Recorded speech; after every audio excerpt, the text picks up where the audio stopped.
Mm. Well, a lot of people have asked me when I arrive here in Kailua, Kona. We're on the pier, looking out at the throng on Thursday morning before, 2 days before race starts. So there's usually several hundred athletes. You kind of feel the energy, the nervous energy. Weather's been pretty nice, but you never know on race day. And I was asked yesterday at the Legacy program, how is it coming back? Do you ever get the bug again? I said, well, right now I feel kind of shattered. I don't feel like racing, but yeah, I certainly feel the energy level from the athletes. And I told the group last night, I said, you're going to have a good race. You just don't know how good it's going to be. And try to come on a positive note, because I've come over here many, many years and I said, you know what, I feel terrible, but I'm going to have a great day.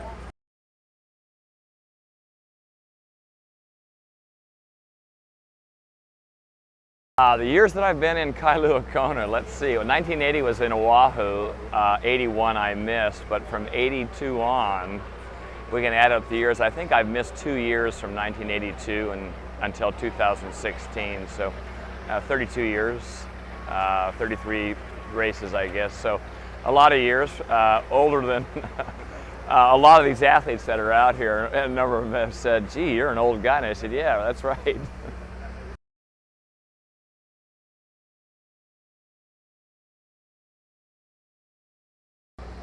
I think the evolution of the sport, when we look at time, when we go back to the days when I used to race, certainly the technology. Technology all the way across, from the swim skins that Hoob makes to the aero light bikes, and had steel bikes way back when, and the aero bars came out in 1987. They were so novel, and we look back at those 87 bars, I think it was more of a placebo effect. I don't think they were actually effective, just the design on them.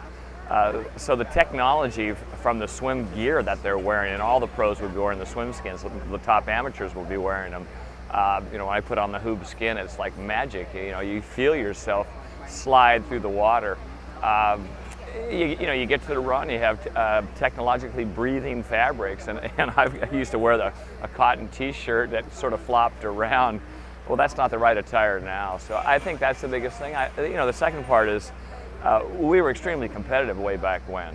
There were a great group of athletes all the way across the board, and of course my main rival, Mark Allen, but I think the depth of the competitiveness is extraordinary now. So you see this in the age groups, and a lot of the age group time winners, the folks that are on the podium, they're racing each other now when they get to that marathon. So it's more cutthroat, more competitive, and certainly fun to watch.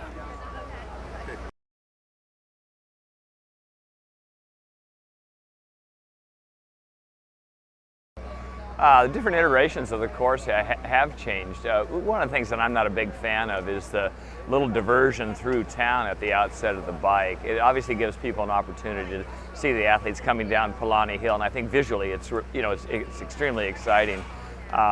Maybe that's a great element to have that, but I certainly like the run when we went beyond the airport. And when we went beyond the airport, 1.5 miles beyond the airport, it was out in this no man's land, and it seemed like eternity. And actually coming back in, it was 10 miles or about 16 kilometers, just a straight line back to the pier.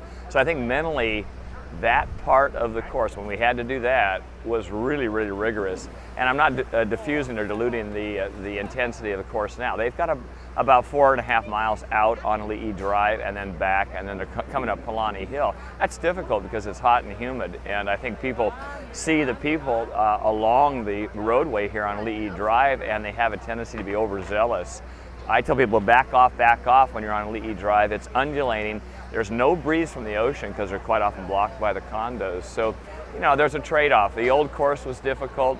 I will add one thing. Up from Kauai High up to Hawi, that 19 miles riding up, we had 3 cattle grates, these big, heavy, corrugated cattle grates, and you go across those things and just, shatter your brain. And of course, when you're coming downhill, you're going 45 to 50 miles an hour. So that's different. The pavement is nice. The tough guys really raced way back when. Haha.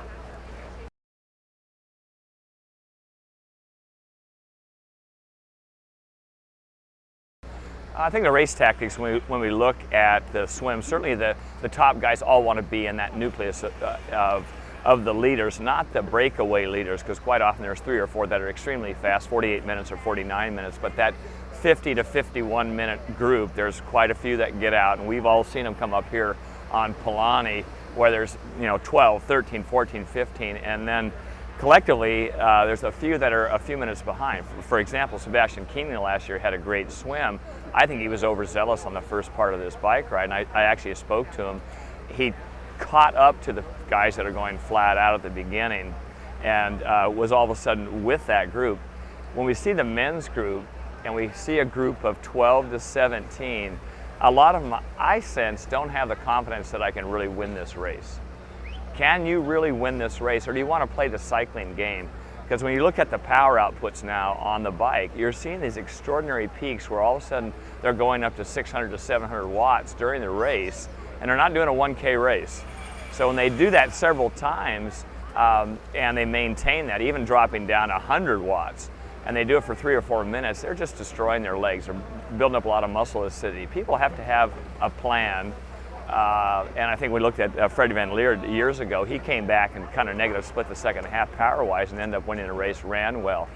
The top athletes now are extraordinary, and I admire them, but they're not running to their potential.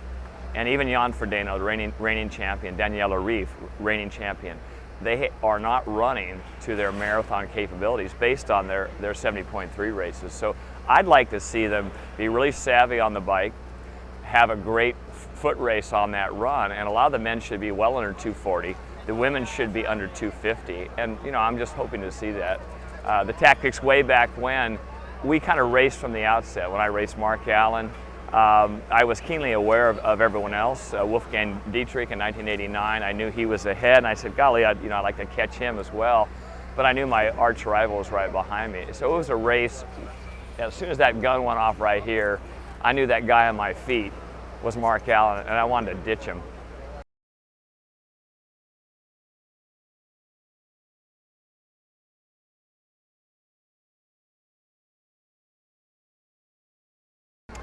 Yeah, way back in the heyday, there was a nucleus of my rivals in San Diego. They worked out together. You'd hear about their training programs together, the big workouts they were doing.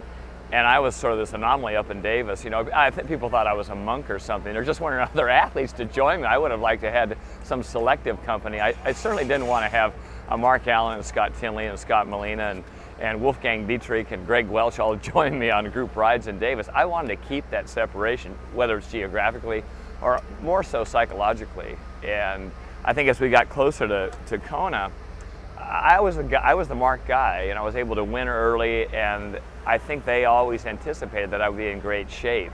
But what am I doing? So I like that element of unknown. I like to plant that seed that, I'm going to be ready. Of course, I was nervous as heck as they were. But, I think back in time, I had no desire to go down to San Diego and join them. I like being in Davis. That's my home. That's my family and friends. And I could kind of do my own thing and hopefully ramp up my preparation for Kona, which, I was able to do.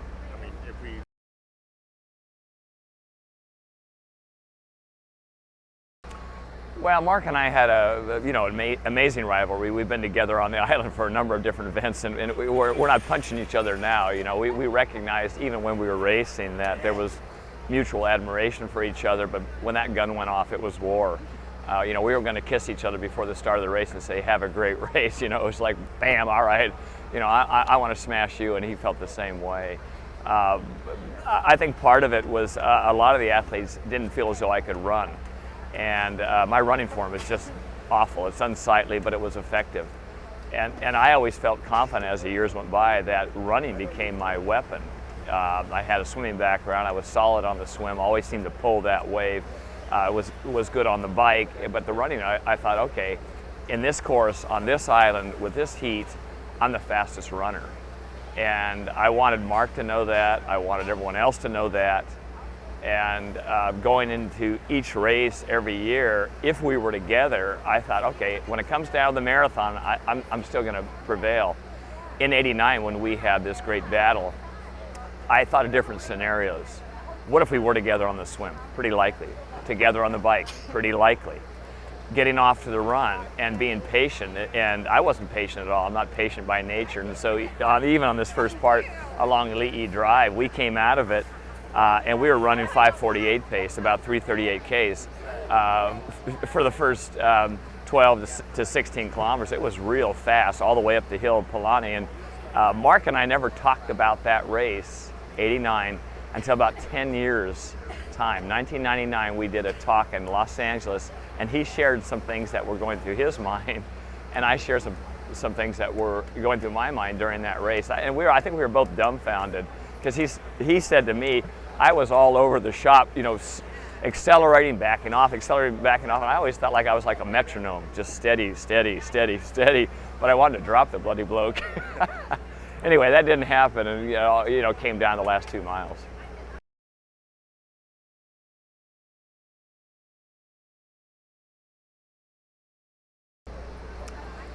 Well, it's a big question. How does history play a part in the sport? And certainly people know the history of this particular event as they do the Wimbledon.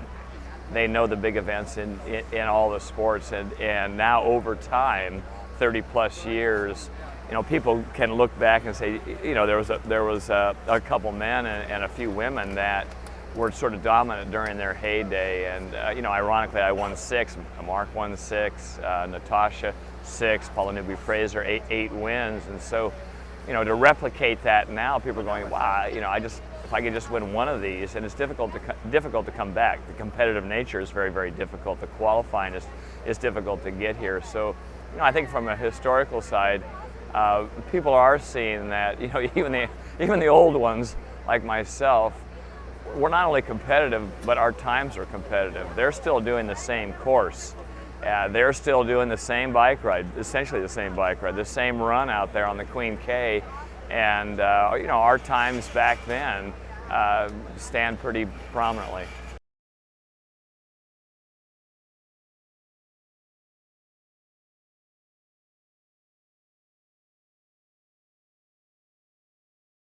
Well, 1994, after the sort of 5-year hiatus from Kona with Mark and I in this big duel in 89, I had anticipated coming back in 1990, but I had some niggling injuries. I just couldn't override them. My first son was born in 89, and he was here 2 months old on the 89 course, and then I had another one shortly after that, 14 months, so two young boys, and I kind of got away from it. I said, I'm getting older, late 30s. And I said, wow, I'm probably not going to come back. And then I had a seed planted by Dave McGilvery, who was a good friend and raced in 1980. He said, Dave, you got to come back when you're 40 and just do this thing. I know you still have the bug. And it was like, yeah, I still have the bug. I'm still itchy to come back here again. I'm not through at the Ironman. And it was late fall of 1992. I was 38. January 94, I was 40. I said, okay, that's when I'm going to do it. And it was kind of this long crescendo of building up and getting fit again. I just loved it. All of a sudden, I could see my body respond. I was getting stronger. I had moved to Colorado, and I was climbing big mountains. I was getting strong on the bike. I knew that.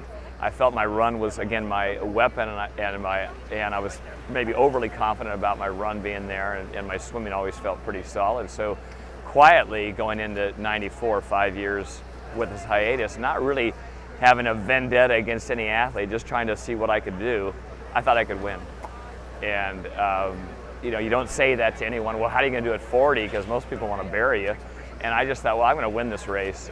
So when the gun went off, I had a solid swim, and then right away on the bike, I felt pretty good and was able to move up, caught the leaders. I was dreadful in the transition, so I didn't get out of here very quickly, but was able to catch the leaders on the bike. And I just said, it's early, but I'm on my game. And I felt on the bike as we were moving through the lava fields that there was one guy who was real strong, and that was Greg Welch.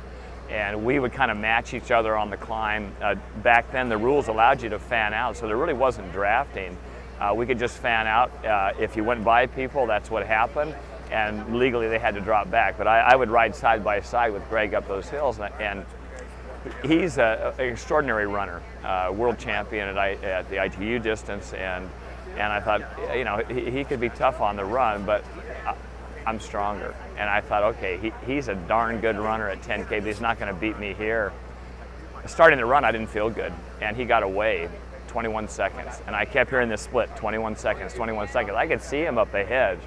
And finally in the energy lab, I said, I'm going to make my move on the downhill. We got within 11 seconds, and there was a great overhead shot that the helicopters got where it seemed like, I was, probably 80 meters, 70 meters behind him, not far. And when we got to the bottom of the energy lab and had to come back up to the Queen K, all of a sudden I said, oh, wow, I'm tired. And I didn't want to tell Greg that, but I think he heard my voice. And we got out of the energy lab, 11 seconds went to a minute 30. And I just said, damn, that shouldn't have happened.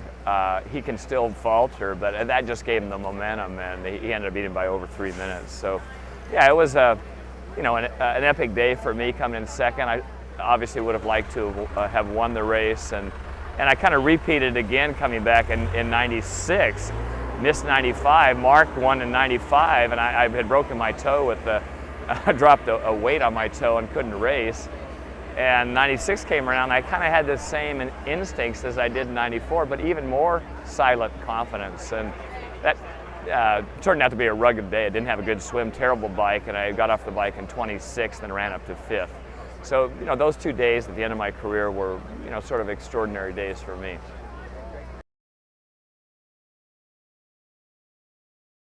Top 3 things, a lot of questions I get regarding, okay, what can I really concentrate on? First thing on the swim is make sure that you're setting your breathing pattern. I watch people here looking out, and I see people going flat out. A lot of the pros have to go very, very fast, but you have to take an inhale. And if you have your head down for 8 or 10 strokes, take a breath, you become hypoxic, and all of a sudden you're 200 to 300 meters in, and you're really tanked. So even from the pros down to the amateurs, make sure you're trying to take slower, methodical breaths in that first 400 meters. That will allow you to finish that swim with a little bit of energy in your tank. Second thing, don't look for a rhythm on the bike as you go through town. You come up the backside of Palani Hill down, you're going up the Kuakini Highway, it's difficult, it's hot. Make sure that you're in a lower gear in this, it's about 5 miles. And people go too hard, too quickly because the crowd is screaming. And also during that time, I tell people don't drink anything. Allow yourself to lose some of that interstitial water so that, and your breathing rate comes up, heart rate comes up. So don't be overzealous in the first part of the bike, and don't overdrink. Don't start consuming calories or fluid at the outset. The run, when you're starting out on the run, be careful on the run on Lee Drive. It's up and down. Establish that pace, but allow yourself about 3 or 4 miles to the church where you make the turn before you say, all right, now I'm in my game. And a lot of folks, I think, always want their running legs to feel great in that first K or first mile, and they don't. So give yourself more time. Those are a quick 3. Hey, Scott, thank you very much for your time. We appreciate it. Okay. And enjoy your time on the island. Well, thank you. I'll look forward to this, Elliot. And tomorrow morning when I'm standing up here watching, there's a small seat where I think, gee, I'd like to be in there, but I like to have a cup of coffee and relax and come back to the finish line. I just joined. Beautiful.